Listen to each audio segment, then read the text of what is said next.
The Titanic, often hailed as an unsinkable marvel, was tragically sunk by an iceberg. But what if I told you it was not only the iceberg that sank it? There were a bunch of serious mistakes made even before the collision. These blunders were so significant that the Titanic was doomed even before it set sail.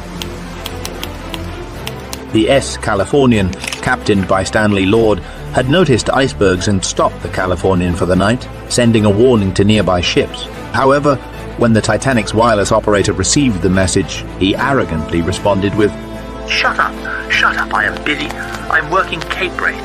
Later, the Titanic struck an iceberg while the Californian remained stationary just 19 miles away. The Titanic attempted to communicate through Morse code, but the Californian's radio operator had gone to bed and the ship's crew dismissed distress flares from the Titanic. Captain Lord of the Californian was informed about the flares, but disregarded them, assuming they were regular communication signals between ships. The reason why he didn't respond to the rocket flares was because Titanic only had white flares on board, while standard maritime distress flares are red. If the Titanic had carried red rocket flares, the Californian could have understood that their help was needed.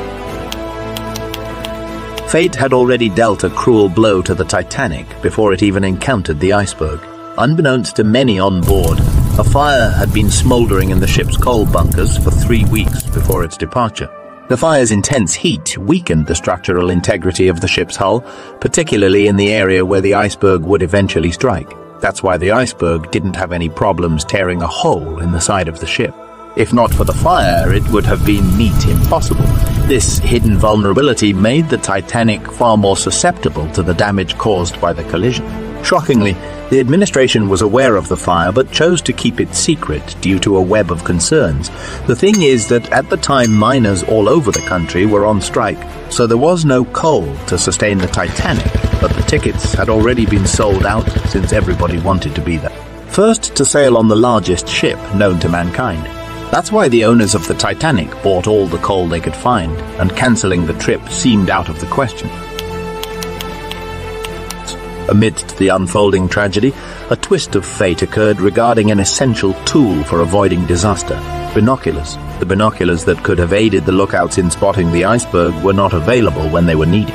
Officer David Blair, who had the key to the locker containing the binoculars, had been removed from the crew, leaving the crucial equipment locked away and hindering the early detection of the looming danger.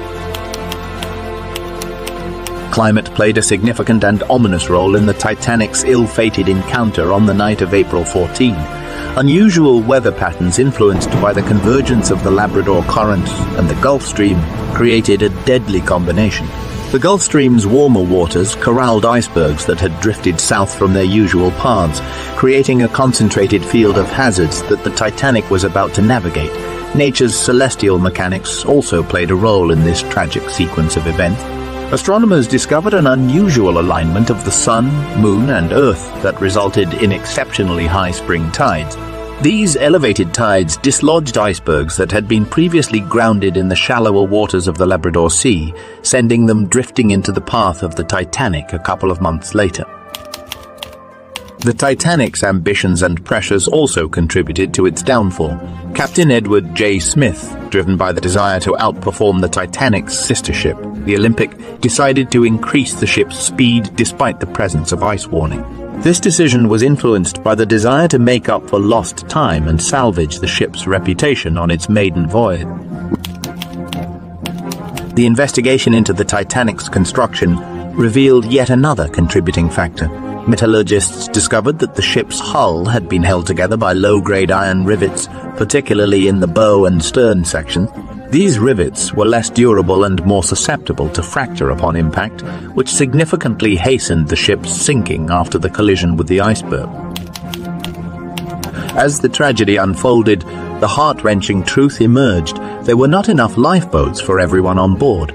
The lifeboats could accommodate only about 1,200 people, which was still in excess of the 1060-person capacity, which was the legal requirement for that time. It seems that in 1912, in a way not dissimilar to our own box-ticking responsibility, avoiding culture today, lack of effective oversight on the part of the authorities, caused the consequences of the disaster to be much worse than they might have been.